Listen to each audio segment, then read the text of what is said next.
Not many movies start with the main character dying, and struck by lightning, a witty high school outcast is killed by a freak occurrence, then goes on to narrate his last days from beyond the grave with humor and insight. The result is a brilliant comedy. Carson is a driven young man who already has his life planned out.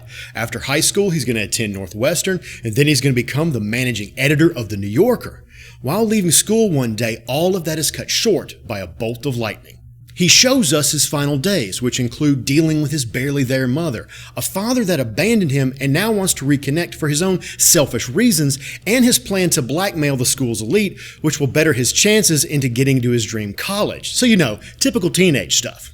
This is probably the best high school comedy I've ever seen. Not only is it funnier and smarter than its competition, but avoids using sex as the main focus. Having the main character a genius who chooses to be ostracized and not popular made the story more compelling, more interesting to me than your typical nerd tale. Do not expect the same story you've seen countless times. Chris Colfer, best known for his work on Glee, shows a wonderful comedic talent here, both as an actor and as a writer. He adapted the screenplay from his own novel.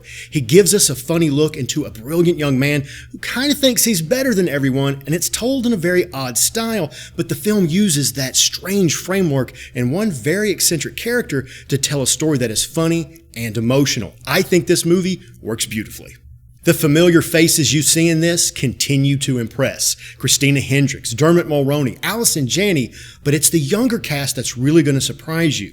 They take comedic stereotypes and turn them into deeper characters on a dime. It really adds to this film that their characters have stories and personalities that remind you of what typical teenagers go through, but all of that is delivered in a very original way. Struck by Lightning reminds me of its title because something like this happens very rarely. In an age where most teenage comedies are more about adult humor, this one is wickedly funny and wonderfully touching at the same time.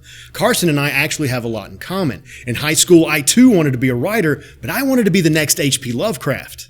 Really explains all those horror movies now, doesn't it?